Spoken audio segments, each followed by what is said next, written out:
And for those of you who are joining us ex post facto, we are performing an experiment which we call Resilience Uncensored. And within this concept, our idea is to take one topic and explore it from different perspectives. Part of the exercise is very much tied to experimentation, meaning that we have an idea of where we're starting, although I think that it might end up being four different ways of starting. We're not quite sure of where that journey is going to take us, but that is the thrill of performing this exercise the way that we're doing, because we don't know how this journey is going to take us and we don't know how it's going to end. So we are truly living in the now, and we cannot wait to get started. And with that, I will be the initiator, but I will try to keep this as minimal as possible, because I realize the less I speak, the better the conversations go. But I will start with the concept of loneliness. Our subject today is loneliness, and I've thought a little bit about this, and I'd like to share a story of a time in a world far, far away, certainly very far away from where I find myself to be. Thank goodness. I'm going back to when I was about 12, 13 years old. And I think if there was a time in my life where I could say that I was truly lonely, it was then. Of course, this is an awkward time. Everybody could say all times are awkward, but for me in particular, this time was very awkward, where I felt that I had absolutely no friends at all. And you know that feeling when you're at lunch and you're eating by yourself, and then there's maybe a half hour to play, you have nobody to play with. And then all of a sudden it starts to get really it drags you down. And so you're looking at the watch the whole time, say, so when is this playtime supposed to be over? So at least I could be bored in the classroom. So that was basically my state. And there were two things that happened that came out of this experience for me that I'd like to talk about. The first one, something very, very fortunate that that happened. We moved, which meant that I didn't have to go to that school anymore, and I was thrilled. I was thrilled that I didn't have to go there, but something happened that I could have never predicted. That's something that I've carried with me for a very, very long time, is this possibility to reinvent yourself. If you're able to just go ahead and clear the slate and and try to put together some persona that you see yourself as being. And if the other people don't know any better, then they're going to assume you fall into this persona. And so I was able to perform not necessarily 180 degrees, but pretty close. And that was one great uh, event that came out of that. But something even more important that I also carry with me today is that because I was forced to do things on my own. If I wanted to do something, then I had to get off my behind and get moving, which meant that I didn't wait for some other friends to say, "Oh, do you want to go to the concert? Do you want to go to the game? Do you want to go wherever?" If I wanted to do something, it was me, myself, and I. The only person I could ask was myself. So I decided that I wasn't going to wait around. I was going to do things on my own. And in fact, that's something that I've really carried with me my entire life. If I wanted to do something, I just did it. I didn't wait for permission. I didn't wait for somebody else to hold my hand through this experience, because I eventually realized that if you're open, you'll meet people along the ways. And that was a huge lesson for me. So, last comment that I like to make, Funke, you actually inspired me to tell the story, and I'll tell you why. Because you said something. I don't want to go into details because very possibly you'd like to talk about it here. But you showed me a different way of looking at the subject. For that, I'm very grateful, and you were the inspiration for that story. And so, with that, I'd like to go ahead and hand over the virtual baton to you, Funke. And I accept it with all gladness. I'm so happy and thank you, thank you very much. And loneliness. I think. I mean, I'm still very young, but I've had to go through phases of an older person because I have like a lot of responsibilities on my own end. And I decided to use loneliness as a way to propel myself.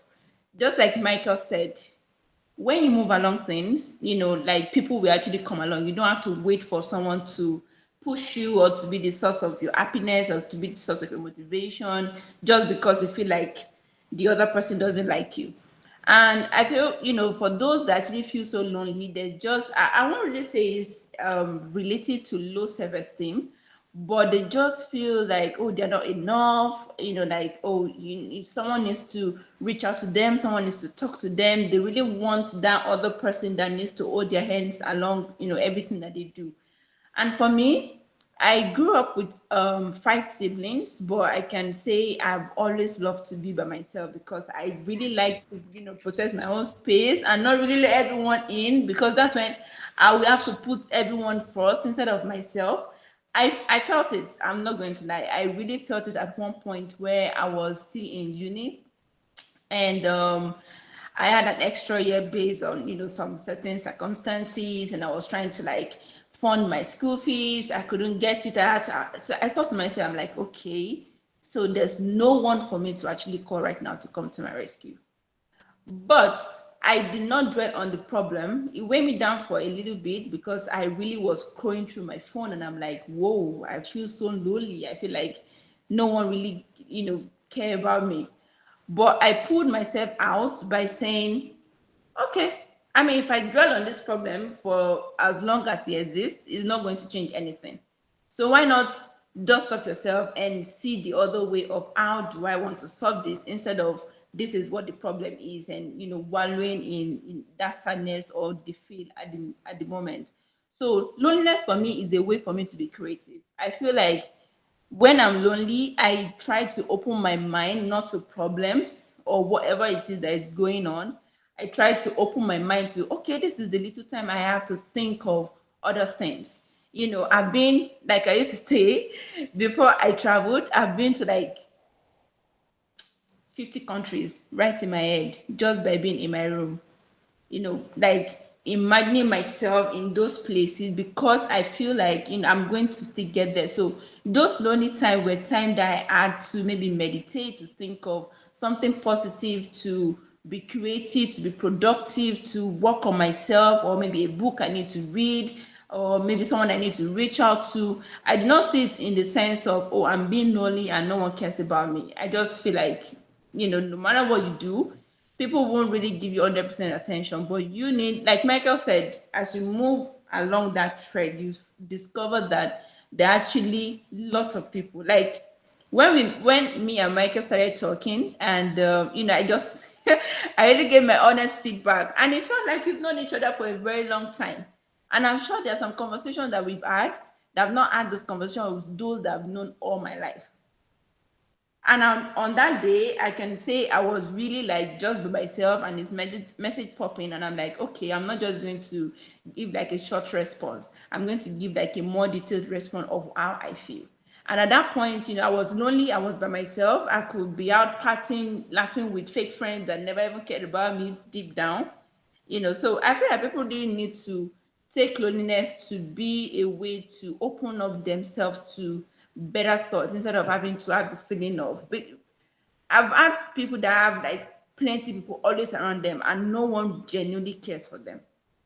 So loneliness should be a way to for you to practice self-love, like really get to even know yourself, because a lot of people don't even know themselves. And in loneliness, you get to know yourself, if only you just know that this is the time for me to just have a coffee with myself, have a conversation with myself. Where do you want to see yourself in the future? What do you want to do in the next 2 years? And that's where setting of goals comes in, right? You don't have to set, I really don't set like, I set like big goals that really scare me, to push me to do things for myself. But the difference is some people don't achieve the goal and they feel bad. I feel like, when you set a goal, you fail at it, you go again. You assess it, what did I do wrong, what happened, then you move at it and, try a different approach. So I feel like that's an entirely different story. But to round it all up, I feel like loneliness should be a key to something great, not to feel so bad or demeaning or feel like, life is over. And I really hope people can just see the other side instead of having to dwell on problems. I feel that that's like one major problem that people really have. They dwell on the problem and don't even want to explore the solution. And that's why people just get it all wrong. So that's my one piece. Wonderful. Now you hand over the baton to somebody else. Well, I'm handing it over to Agnes. Very good. I was actually thinking, oh God, what do I add to this? Honestly, you've said everything, all of you. But I think I would build on one of the aspects that you brought in, Funke, that um, there are many people, that surround us, but they don't really care about us, right? So what is really loneliness? How do we define loneliness? And is that really physical loneliness, or mental and any other way, right? That we can imagine. And I fully agree. I mean, from my perspective, um, I could give very similar examples. I had to grow up pretty fast myself, coming from a family that was not so fortunate. So from the age of 14, I was working already, right, and then attended school as well to be able to, get by. So in that sense, that teaches you a couple of things, right? And in many ways, I was not part of the pack, right? I was alone because either I was at school trying to catch up, or I was at work, right? Um, and in general, that really, helped me also to just feel good about myself, as you said, Funke. Just literally, quite frankly, I don't care if I'm alone. And I'm honest about it. I'm not gonna be driven crazy by being alone, right? But equally, I know a lot of people who can't do this because they either didn't have the opportunity to develop the skills, or even the notion of being alone and being happy alone, or being content with themselves alone, and then come up with creative ideas, exactly as both of you said. Um, or just simply they had some sort of trauma that or whatever else that they really need help with. So there are so many aspects that I see around me where I see that people have the need for not necessarily company, or they are not necessarily lonely, but it's still um, in a phase of their life where they are vulnerable, just like you said, Michael, that they are vulnerable, especially teenagers. And then it's just literally zero direction from anyone, and not everybody is kind of mentally strong enough. So you said also, Funke, and I had exactly the same from my side. I did not wait for anyone to tell me, how to find a good way to be creative or come up with new things. But I see many people around me who are nowhere near getting there, right? And that's where I see, an opportunity to help them, and quite some time I help them by being a little bit tough, give them a little bit of tough love, and not like a mother. I don't have kids, but I have kids around me, and teenagers, and then sometimes that tough love is really what they need. Just tell them the truth, hey, come on, get a grip. You don't need to scold them down, right? Or nobody needs a scolding down, but listen, honestly listening to their problems, literally lending an ear, and honestly really openly listening, and at the same time telling them, look, I think you're really great and you can cope with this yourself, right? So just to give them that boost that they need. Maybe that's all they need sometimes, to get by. But sometimes it's just really lending an ear. Sometimes they're not doing anything, just sitting there, listening, and they figure it out themselves as soon as they start the chit chat. So that's where I got to. And I think I could refer also to many of the other elements that I observed in the last couple of years, especially during COVID, but even before that. Sometimes even that loneliness that society defines as loneliness is really being defined negatively, right? It has a negative perception instead of having that absolutely powerful positive perception that both of you mentioned. And that's where I think we also lack educational aspect, and lack the ability to give the people the power to see this as a great opportunity. I can only mention, the recent things during Mother's Day, right? The last couple of months, we had Mother's Day across the globe. In some countries, it's March. Some countries, it's 1st of May or first weekend of May.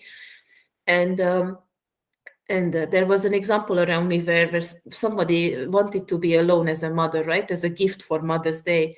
And people started scolding the person down, saying, "Oh, well, you have kids. Don't you, want to be with them on Mother's Day?" And she said, "Well, I'm with them every day. On Mother's Day, I would like to be alone." And for me, that was also kind of an eye-opening aspect of how society can drive either a good approach, a positive approach to loneliness, or a negative one, right? So that's also more of an educational aspect. I'm nowhere near to address anywhere, but I try to support everybody around me to get that notion that Funke and Michael already started talking about. So over to you, Aarti, because I don't want to blab about it any longer. Thank you, and wow. I guess I'm going to turn the tables a little bit and talk about my experience of people around me that indirectly or directly are combating loneliness, right? So, I mean, if I start with my home, my house, my parents' home is sometimes it's called the madhouse because we're a bit raucous, and I'm one of four, and so you can imagine the dinner table conversations. And we always had dinner together, by the way, even though there's like 12 years between my youngest sister and me. But there was always extra food. My parents were adamant that should somebody turn up unannounced, they would be able to eat, right? And that's the sort of like fundamental culture that we were brought up with. The doors were open. I mean, to the point where I would take anybody home, right? But I think this whole thing about having doors open and welcoming people, perhaps who are perhaps seen to be on the margins of society. I remember when I was working in the early 90s, and a colleague of mine said to me, because everyone was making plans for Christmas, and he said on Christmas Day, he and his wife always invited people or a person from the street, someone that didn't have a home, a permanent home, and that person was always part of their sort of family sort of Christmas lunch. And I think these little things are not little, right? They're actually quite huge.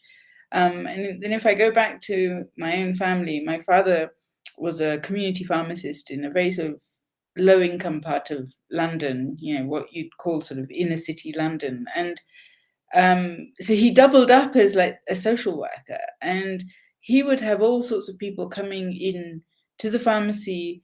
I remember, because I was there, the woman had obviously, she was saying, there'd obviously been some incident at home. She had a bruise. And, so my father and his colleague were saying, it's okay, we'll just say to people, you hit your head on the door, which was obviously not the case, but it was sort of helping, her sort of, she was clearly, traumatized, and it's helping her sort of deal with that situation. My father also, when I was young and there was a woman who was alcoholic and living with people who were very abusive, a husband and a son. So my father said, look, my wife has a young baby, come round and look after the baby. And that woman ended up sort of becoming my parents' housekeeper. And at first she wouldn't even take any money. And later on, my parents said, no, we have to pay you, right? And he would have drug addicts coming in, shoplifters coming in, but nobody was ever turned away. And again, another incident, a woman came in to have a pregnancy test, and I don't know how I was there, but I just overheard this conversation saying, well, if it's positive, I can't afford it. And these very private, personal conversations that he was, they came to him as like a sort of trusted advisor.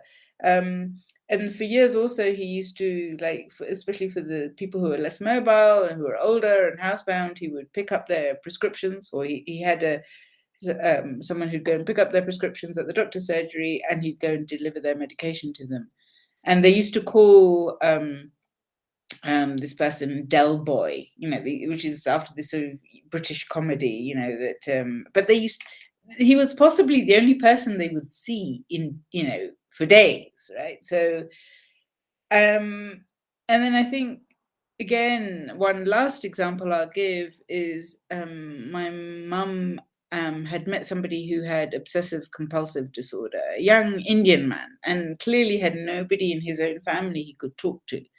And he used to call my mum every now and then and just talk about how he was feeling. And she's not a therapist, right? But she was there on the end of the phone listening to him. And I think that doesn't mean that people don't need professional help and different types of therapies. And I know that in countries like the UK there are all sorts of options. There's not enough people offering these therapies, but you can go in, you can get a diagnosis, you can go and have counseling and so on.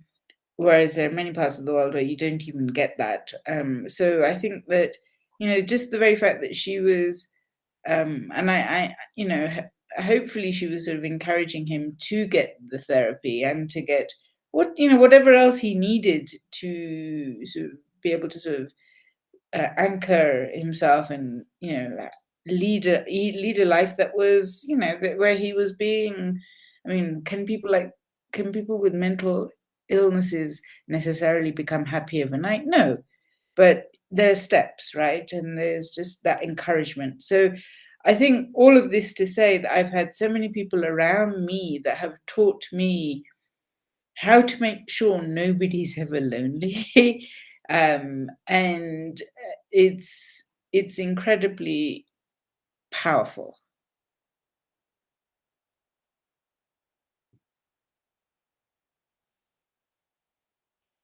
You still own the baton.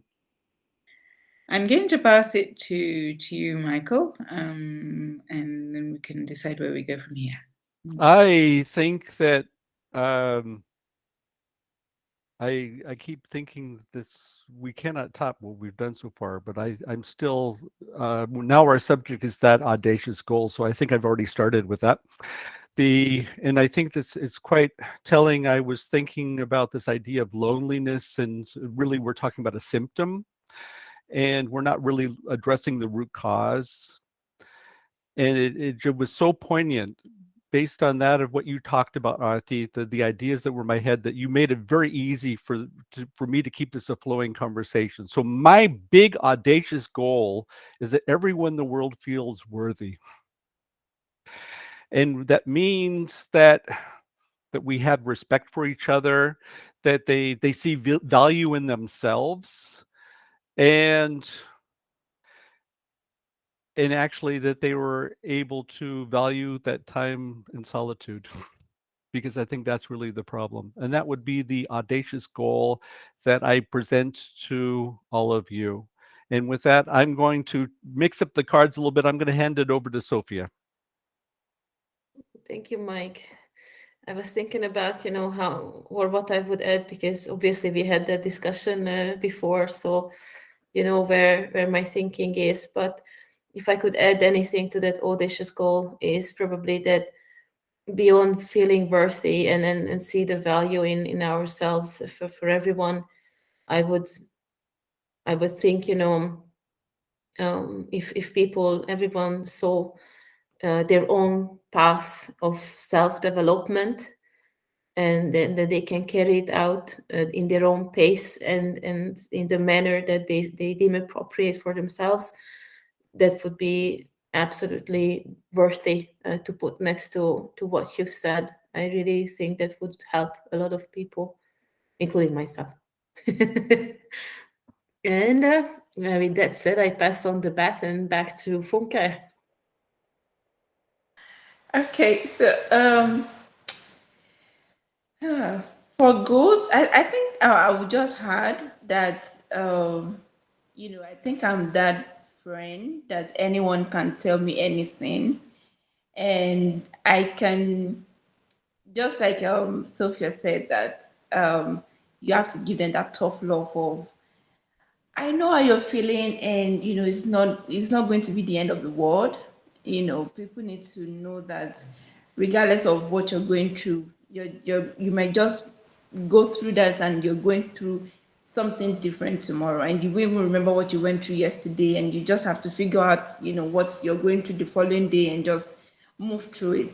And when I'm like that open book, but I hardly open up to people because I've learned to just take it up by myself and go through it and be proud of myself that yes, I did this, and on to the next. And I think that's what people need to do to have that, because when you actually go through it, the thick and thin, there's that self-fulfillment that you have deep within you, that yes, I was able to do this, not by wallowing in the sadness, or the bad energy that you're trying to put up. But when you actually go through it, I feel like there's that self-fulfillment, and it's good and it's dangerous, because I know I was speaking to a friend some time back, and he told me that he sees me as a dangerously nice person. That was that was the word he used. Like, it feels like I'm dangerously nice because I can be so nice to people, and of course, I don't judge, but I just feel like when it's time to like go our separate ways, I know when it's time, and no hard feelings. I feel like people don't go on their life together. We have to grow, we have to move along, and we have to spread out and experience life. And I won't really put so much attachment to it. Not like I don't really care. I do care about people, but I just feel like when you've gotten to that point, knowing that nothing lasts forever, even friendship, life, you have to move past it and just go through it, and just I'm looking for the best way to explain it, but I'm trying to encourage someone that regardless, when you try to go through things by yourself, there's that self-fulfillment at the end of the day, that you will be proud of yourself, that oh, actually I was able to do this. And when something else comes up, you will be able to do it because you've done it at first, and you can do it over and over again. So it's more like self certificate that you just own in your mind, that oh yeah, I did this last year, so this is happening now, I'm going to do it again, and just move along it as it comes. Like we move, as they say. So I'll pass it back to Aarti. I hope I'm pronouncing it correctly. I'm sorry if I'm not. Yeah, thank you. So I think my big, hairy, audacious goal is to talk to strangers in public. I mean, not perhaps everyone, and these days people have screens and headphones, and so it poses a different kind of challenge. But I do think that some of the most memorable conversations I've had with people have been on the tube in London or in New York. And it doesn't mean that everybody on public transport or in a cafe or in a park is lonely. But then who knows, out of 10 people, one person might just want somebody to talk to. And if I can be the one, that is perhaps not intimidating, but just, let's look up from our screens, and let's take our earphones out and have a conversation. Yeah, I can't imagine how many people I'm going to do it with, over what period. I don't want to be too prescriptive, because the situations can be so different, and so. But I think just being conscious of the fact that just looking around, and if there are signs, why not? Go ahead, Funke. Yeah.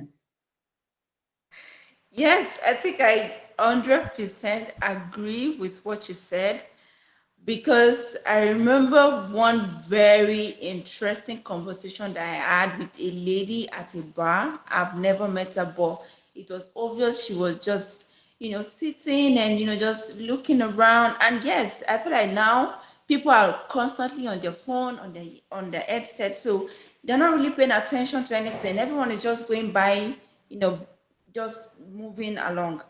And I walked up to her and I'm like, oh, can I actually sit? And she's like, yeah, fine. And we had, I think, like 2 hours plus conversation, and we did not even know. Like it was more like, when you just feel like, oh, I don't know if I'm ever going to see you again. And truly, since then, we've not really, kept in touch. We did not even exchange numbers. We only said, oh, okay, this is my Andu on Instagram, and I think she followed me, and we never really got in touch. But it was one of the best conversations that we've had. It was more like I was just poking nose, and she was like, and we're just like the vibe was really there. And yeah, I think I support that 100%. That was a good point. Okay. I guess I'm going to hand the baton on to Zsofia. Well, then let me just add exactly something along the same lines. I really appreciate that you brought that up because I think it's missing from society. And I, for one, as a consultant, everybody always asks me, are you not lonely? You're always traveling on your own. And I'm like, well, you could put it that way, but I'm actually not lonely because people talk to me. Because I look up from my phone, they see the smile, and believe me, they talk.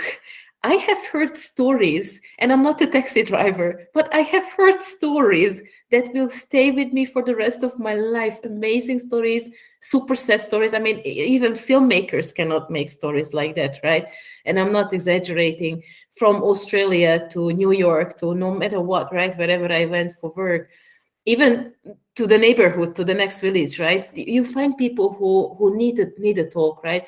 And as you said, Aarti, if you're open, if you show that openness, they will really talk to you. So I can only confirm that this is something for sure missing from society, and we could benefit for a long time from this kind of attitude and kindness towards each other.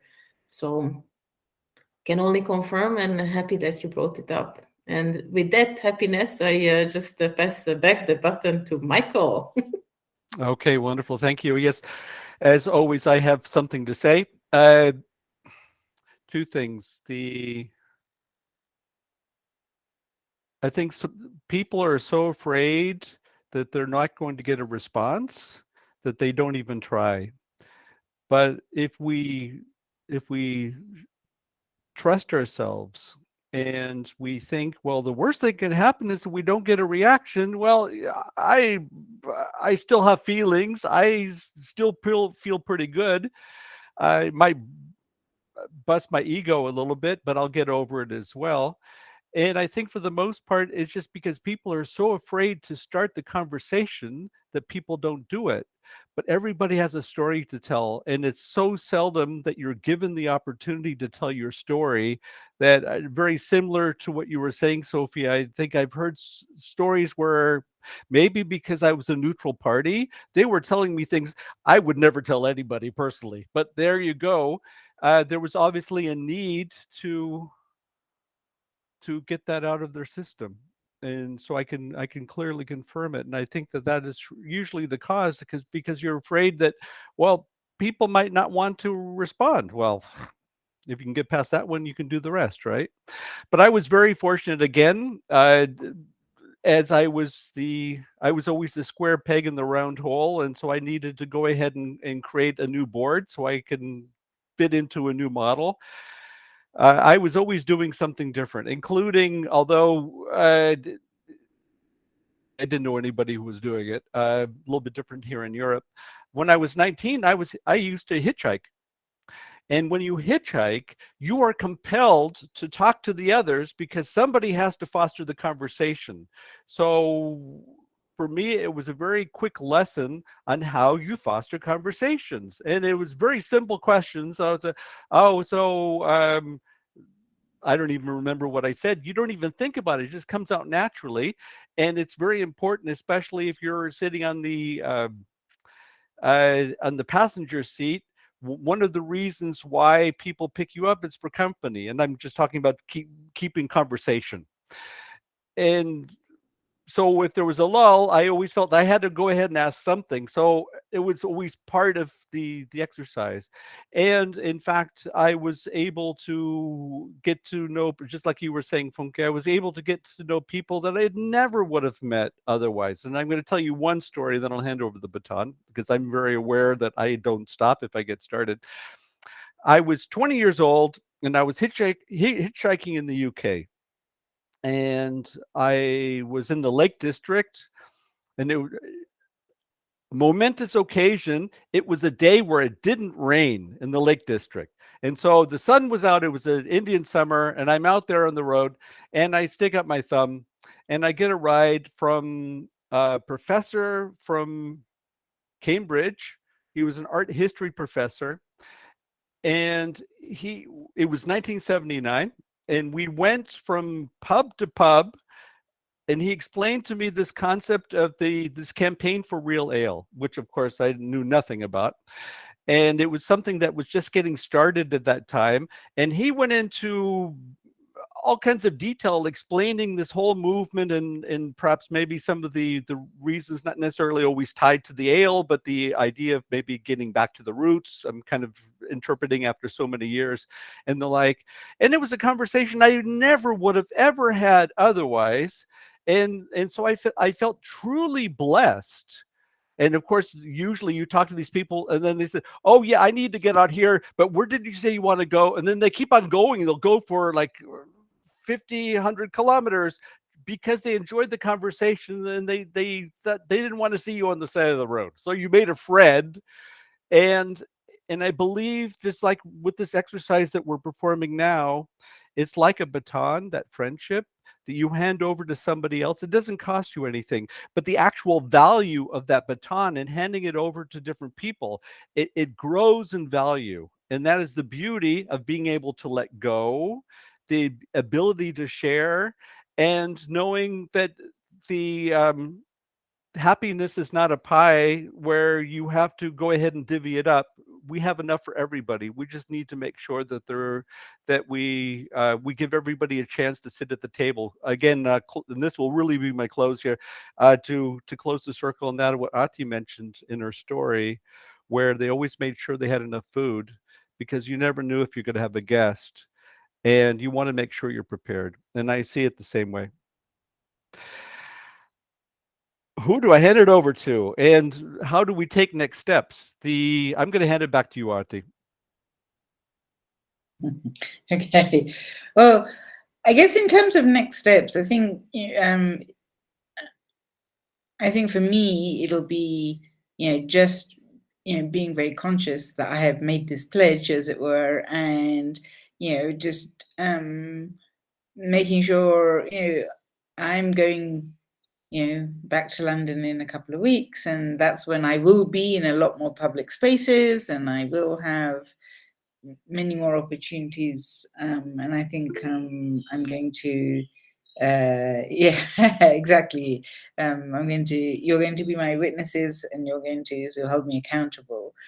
And I think the other thing perhaps that I would suggest is that, so about 6 years ago, I'm not sure if people are aware, but an MP in the UK was murdered. Her name was Jo Cox, and this was around the time of the referendum for the UK to leave the European Union. And she had been absolutely adamant that loneliness had to be combated in society in the UK. And they set up a commission, and after her death, 2 MPs actually produced a report. And I mean, I guess they sort of looked at, made some recommendations. And, this includes having sort of family and relationship test for new policy. I'm not quite sure what that means in practice, but it sounds interesting, right? And in the report, they published case studies of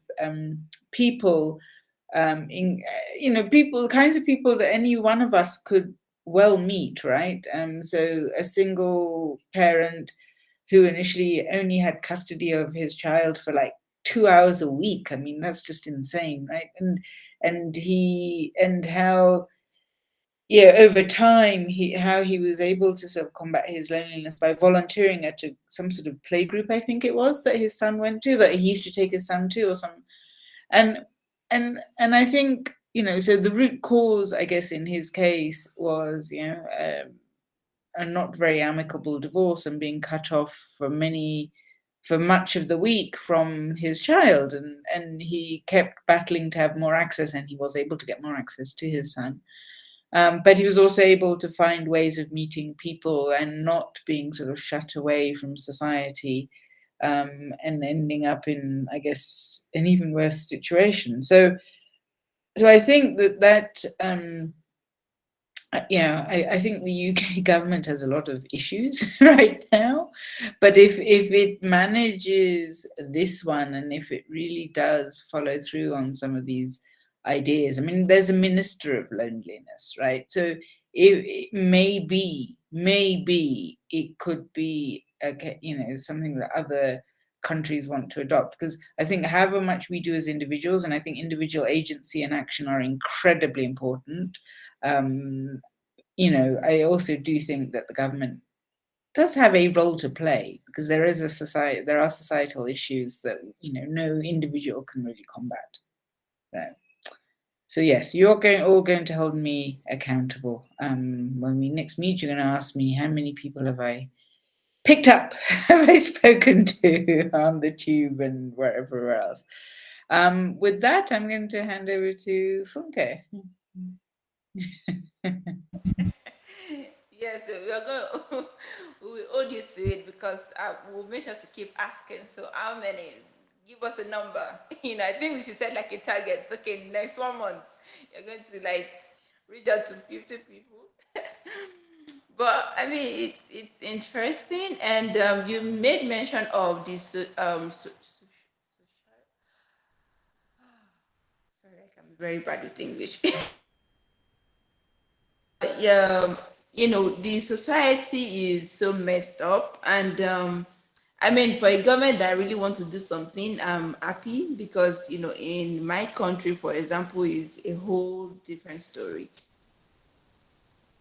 Messed up because even our parents didn't have the understanding of maybe self-love, or showing care to their children, or letting them understand some certain things. Me, for example, I'm not talking down my parents, but I'm trying to say they're not all perfect, and which I've learned relationship to be a better person, try to do things differently, because I believe that when you do something the same way, you get same results. And the moment you get same results, it means that you follow the footsteps of those that were before you. So it's just better to want to try something new.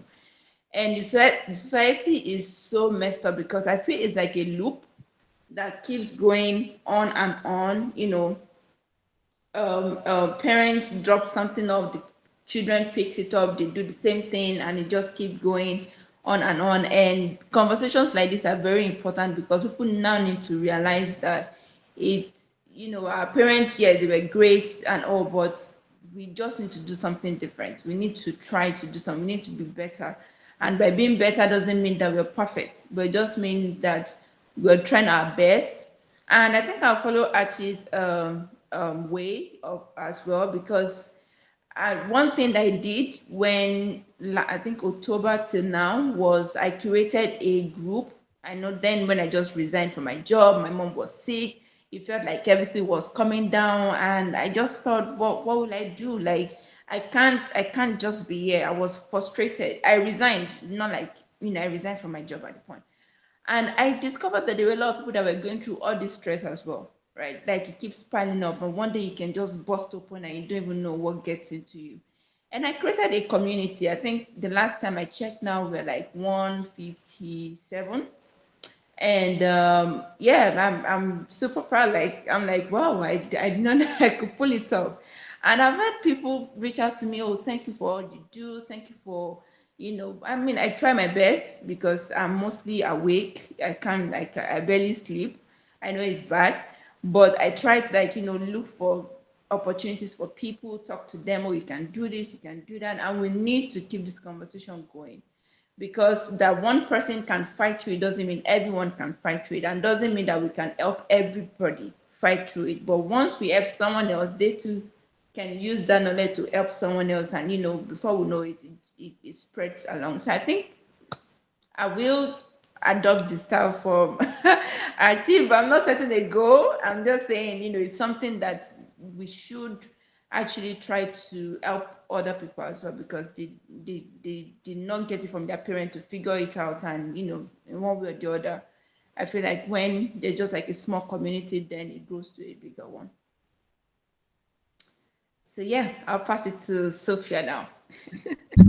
Thank you, Funke. It's really nice to hear that you have that community going. It's amazing. Thank you. Um, well, from my side, um, well, there are two things, right? One is that I don't know how this works, and maybe you can also give feedback on that from your end. But people actually find me, so I have no chance of hiding because of being an open person.